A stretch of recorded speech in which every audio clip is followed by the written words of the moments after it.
Episode की starting सांशी के उसके रूम में एंटर होने से होती है, जहां जियाओशु को दिए हुए गिफ्ट को देखकर उसे उसी की याद आ रही थी। सांशी एक बॉक्स में जियाओशु के सभी गिफ्ट्स, स्टफ टॉय, येही का मैप, उसकी विशेष वाला जार और वो टॉय जो जियाओशु से हाई स्कूल के बाद फर्स्ट टाइम मिलने पर उसे मिला था, अपनी पहले प्यार की यादों को सांशी बॉक्स में कैद कर देती है। नेक्स्ट सीन कुछ सालों बाद का दिखाते हैं। सांशी फाइनली येही की यूनिवर्सिटी में एडमिशन ले चुकी है। उसने अपनी न्यू लाइफ स्टार्ट कर दी है। उसके नए दोस्त उसकी तीनों रूममेट्स निंग, यू और वांग रुओ।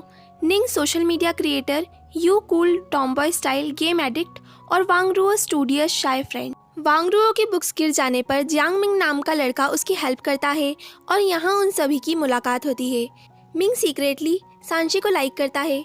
नियांग के बर्थडे पर सभी एंजॉय करने कैरियोके आए थे और यहाँ सांशी के लिए कुछ ऐसा अवेट कर रहा था जो उसने सोचा भी नहीं होगा। सांशी फ्रेश एयर लेने के लिए थोड़ी देर के लिए बाहर आती है और उसकी पॉकेट से सिगरेट का पैकेट गिर जाता है जो शायद उसके किसी फ्रेंड ने डाल दिया होगा। वो उसे उठाने के लिए झुकती है और उसके सामने फिर प्रेजेंट होता है जियाओशु इतने समय बाद, जिसे देख सांशी ठहरी ही रह जाती है। जियाओशु सांशी से यूं अचानक मिलकर बहुत खुश होता है।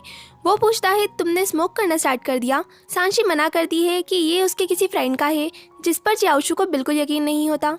सांशी जियाओशु को पूरी तरह निगलेक्ट करने की कोशिश कर रही थी। वो अपने दिल को फिर से फिसलने नहीं देना चाहती थी। वो जियाओशु के हर क्वेश्चन का आंसर बहुत रूडली और छोटा सा देती है।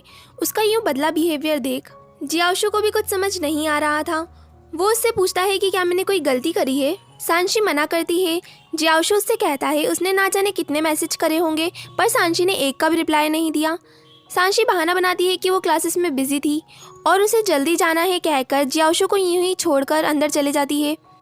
कैरियोके रूम में सभी केक कटिंग के लिए सांशी का ही इंतजार कर रहे थे। उसके आने पर केक कट होता है। सांशी अपनी बेस्ट फ्रेंड निंग से पूछती है कि वो कैंपस में कब तक लौटेंगे और ये पता चलने पर कि बहुत ज़्यादा रात हो जाएगी वो पहले ही वहाँ से कैंपस के लिए निकल जाती है। निकलते ही उसे जियाओशु के साथ एनकाउंटर याद आता है, जिसे वो ओल्ड थिंग कहकर टाल देती है। वो वहीं बैठा जियाओशु सुन उसकी ओर बढ़ता है। क्या तुमने मुझे अभी ओल्ड थिंग कहा? सांशी मना करती है कि वो किसी और की बात कर रही थी और जियाओशु को उसकी लाइफ में नहीं घुसना चाहिए। ये कहकर वो वहाँ से जाने लगती है। जियाओशु उसे रोकता है कि अगर वो अकेले कैंपस जा रही है तो इस ओल्ड थिंग को उसे छोड़ने दे। सांशी चाह के भी मना नहीं कर पाती और जियाओशु सांशी को छोड़ने जा रहा था। सांशी कार में भी जियाओशु से ढंग से बात नहीं करती। वो कहती है वो अब बड़ी हो गई है तो जियाओशु उसे किडो ना बोले। जियाओशु हंसकर कहता है, तुम मुझसे 5 साल छोटी हो और जैसे तुम्हारे मम्मी पापा के लिए तुम हमेशा बच्ची रहोगी, वैसे मेरे लिए भी। सांशी कहती है, तो क्या तुम मेरे डैड बनना चाहते हो? जियाओशु उसकी बात सुनकर उसे शॉक में देखता है। सांशी फिर बात संभालते हुए कहती है, मतलब मैं अब बड़ी हो गई हूँ और किडो सुनना अनकंफर्टेबल है। जियाओशु सर हाँ में हिलाता है।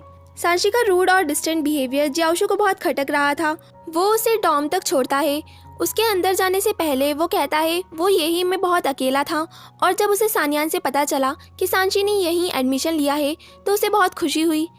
वो उसे हनी देता है उसके हैंगओवर में हेल्प करने के लिए। सांशी अपने दिल को कठोर करते हुए कैजुअली बाय और गुड नाइट कहकर अपने रूम पर आ जाती है। रूम पर पहुंचते ही सबसे पहले वो हनी को वार्म वाटर में डालकर पी लेती है और जियाओशु के वर्ड सोचती है कि आखिर वो अकेला क्यों था। उसकी फैमिली तो यही में ही है ना, और उसकी गर्लफ्रेंड का क्या? सांशी को जियाओशु का मैसेज रिसीव होता है कि नेक्स्ट टाइम अकेले कैंपस लौटते समय वो किसी न किसी का साथ ज़रूर ढूंढ ले।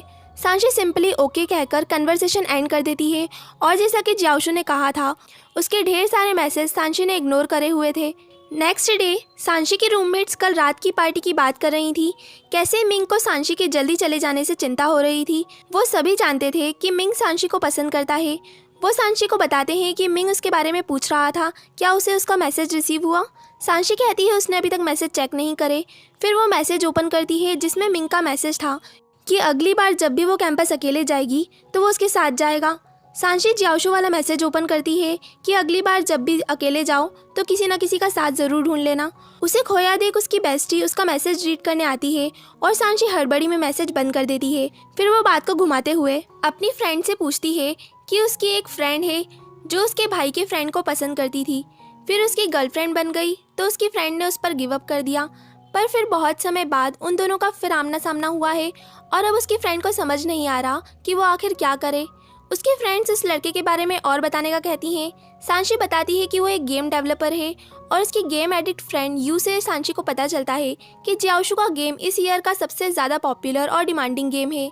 सांशी उस लड़के के बारे में और बताते हुए कहती है कि वो बहुत ही हैंडसम और चार्मिस्टिक है, उसकी बातें बहुत ही कैप्टिवेटिंग होती है। ये सब सुन उसकी फ्रेंड्स कहती हैं इस डिस्क्रिप्शन के अकॉर्डिंग तो पक्का वो सिंगल नहीं होगा, उसकी गर्लफ्रेंड ज़रूर होगी। ये सुन सांशी गुस्से में उठकर चले जाती है कि ये लोग तो उसे जानते भी नहीं, फिर ऐसा क्यों बोल रही हैं। और ये एपिसोड यहीं एंड हो जाता है। आगे की कहानी जानने के लिए स्टे ट्यून। बाय।